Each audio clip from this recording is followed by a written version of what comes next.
to the lizard room from University of Rochester.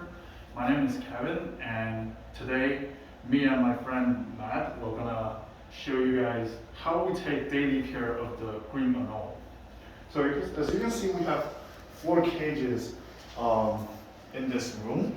So cage 1, 2, 3, 4. The first cage only got like 1 male because we don't have enough female for him for some reason. The second one has 1 male and 3 females. These 3 females are more like juveniles.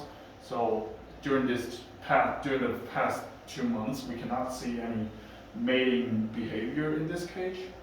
And for the third cage, we used to have 1 male and 2 female, but one of the male is sick and we euthanized him. And I'm going to explain later why we euthanized him. And for the fourth cage, we have 1 male and 2 females. And this cage has one of the most fascinating facts because they have 2 eggs laid for the past 2 months, and it's really amazing. So, following the daily care procedure, the first thing we do in this room is to check the humidity and the temperature. As you can see, we have thermometers on each of the cage. So here, the bigger number shows 19%, which is the humidity, and the smaller number shows the temperature in Fahrenheit. Normally, lizard wants to live in a situation, in an environment that the temperature should be around like 80 Fahrenheit, and the humidity should be around like 70%. However, here the thermometers there might be something wrong with these thermometers, and the humidity in reality in this room, it should be around 50, and because the lizard are staying healthy for like 2 months, so there's not much big deal with the humidity in this room for now. So which it should be fine. So every time we come into the room, we need to record the range of the humidity and the temperature in these 4 cages, and we record it every day. Then the second thing we need to do is to check whether they're healthy or not. So there are 3 main factors that can tell you to tell you whether they have any health issues or not. So these 3 factors are positions, appearance, and behavior. So talking about the positions is pretty straightforward because you only need to check whether these lizards are laying on the ground or not, because they're not still supposed to be stay on the soil. What they usually stay on are these fake branches or the sides of the cages. And for the behavior, what you can do is that you can use your hand to approach this lizard, and if they're super reactive to your hand, they're considered to be really energetic, and they're supposed to be healthy, considering about the behavior. And then finally, it's the appearance. There's a lot of signs that can help you determine whether they have health issues. For example, they can have obvious tumor growth on their body. You can see directly with your eyes. And also, you can tell whether they have common colors or not. So normally, when they're bathing, when they're exposing under the bathroom lights and the UV light, they're brown. But if they're not exposing to the strong lights, they're supposed to be green. And also, the brown color will show they're under stress conditions sometimes. So, for example, talking about the male that we use in this second cage, we can tell it was sick due to its appearance.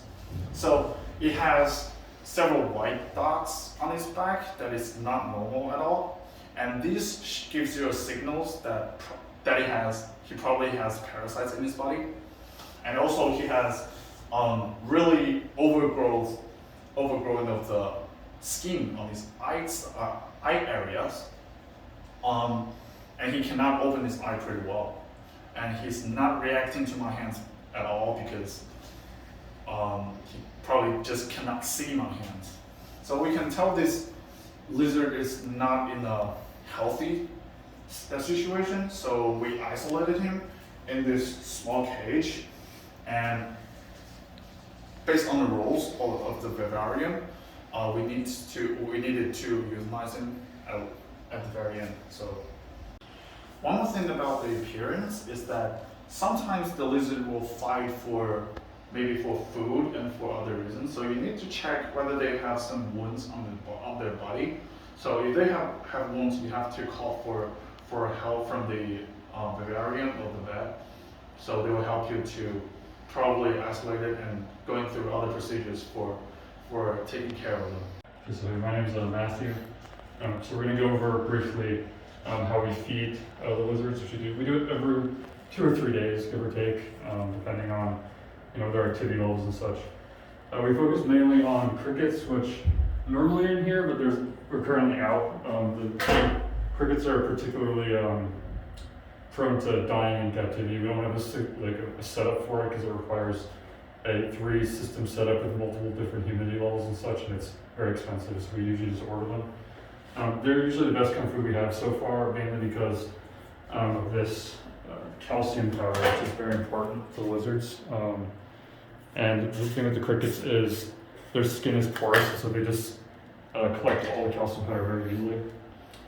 Now the reason why the calcium powder is so important to the lizards is reptiles, especially diurnal ones, meaning that they're active during the day, like the green anole, are extremely vulnerable to getting metabolic bone diseases. Humans get them too. You might know heard of osteoporosis or something like that. The lizards get that all the time. And so to counteract this, we supplement their diet with high amounts of calcium by coating the insects we feed them in powder. And then the lamps here, the reason why we have a UV lamp specifically UVB, is that it helps them generate vitamin D3, which is what keeps the bones healthy and prevents metabolic bone diseases. Usually we feed them, the mealworms are kind of a bulking agent. They're very easy to store. As I said, we have 3 large setups here. They pretty much are self-sufficient.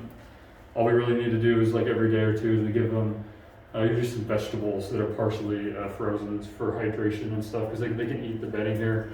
It's just made of oatmeal and alfalfa, and they can just subsist off that pretty much.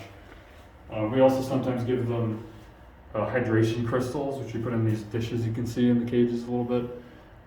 And the reason for that is they'll drown in standing water because they're not very smart. They'll just wander in and drown. So you can't just give them standing water. The lizards also don't really like standing water. So basically it's like standing water can have diseases and such. It's evolutionary. They don't like to drink out of it. So we do to supplement that is we have this pump system. You can kind of see it right down here. We use like a 2-gallon jug here, which we refill every few days. And basically, for about 15 seconds, every like half hour or so, the water will come up out of the tube, and it'll just go through these 4 spray nozzles, which you can see through the tops of each of the cages. And that will basically covers half the cage in a mist, and the lizards can come, and they'll either drink it out of the air directly or off the branches of our little fig trees here. We did actually find a few crickets. There's a few left hiding around. As you can see, they're very easily coated in the white powder. The mealworms don't like it as much. Typically it helps if they're a little bit wet, but that's a little bit risky, again, with the fact that they can drown themselves. Okay, and so as you can see the white powder in here, we just take a little bit out. Put some in here. And then normally we cover it when we have crickets in here. We just swirl it around so it gets on the insects. Mealworms aren't as active, so it's not as big a deal. You usually just don't need a lid, but just for extra precaution we do that. So we really do feed them. Just open it up. You gotta usually move quick, especially these 4 are very active, particularly. Just put it usually in the feeding cups. And insects, the crickets like to move around, but the soil's too thin, they really can't hide. As you can see, the lizards are getting closer to the thing. There you go. The other 3 cages are usually a lot slower about eating. it seems they're a little bit less social, a little less active. But these four are pretty consistent. They'll run for the food and very quickly and start eating. Lizards like movement more typically, so we like to use the crickets because the crickets will give them a little bit of a chase. As you can see, they like climbing on things. Eventually, the lizards will go after it.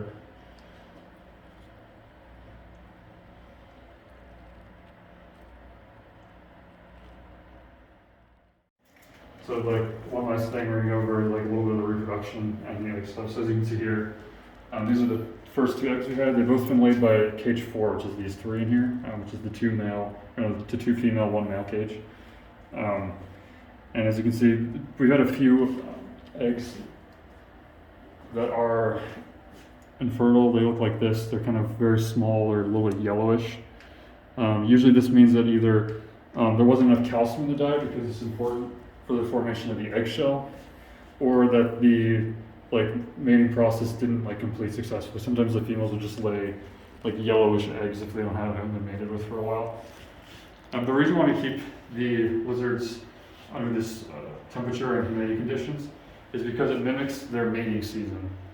So the thing with the lizards is they're super temperature and humidity sensitive, and they can actually live under more varied conditions. Basically that's how they survive the winter and such, because they're localized in the southeastern United States typically. But their mating season in the spring has the roughly the conditions we're giving them. So ideally, that means they can mate all year round instead of just for 3 or 4 months of the year. Typically, so the main sexual characteristics, you can see a little bit here.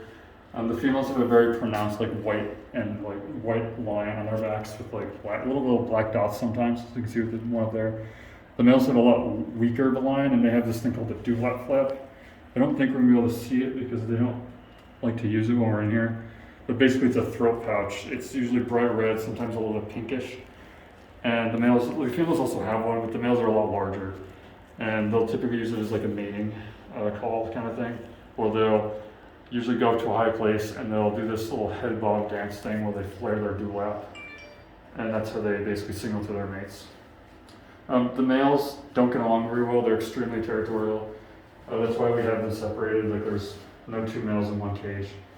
We only have 3 in separate cages, mainly because they'll fight each other for even very small areas. Even though this cage is less than a meter across and wide, they'll fight to death over that. The females will also fight when they're alone. We're kind of having a little bit of an issue with these since we euthanize them out.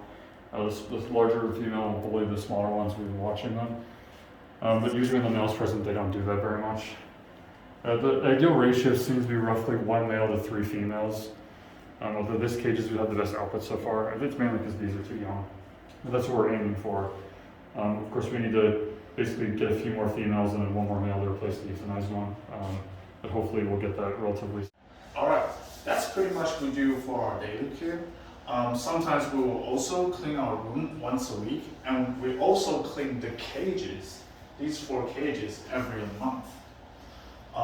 It's really important to clean that cage because during the cleaning process, we need to get rid of these fake branches, and then we need to find for the eggs in these fibers and soil. So that's basically everything for this video, and make sure you drop a like and hit the subscribe button at the end. Thank you for supporting us, and have a wonderful day.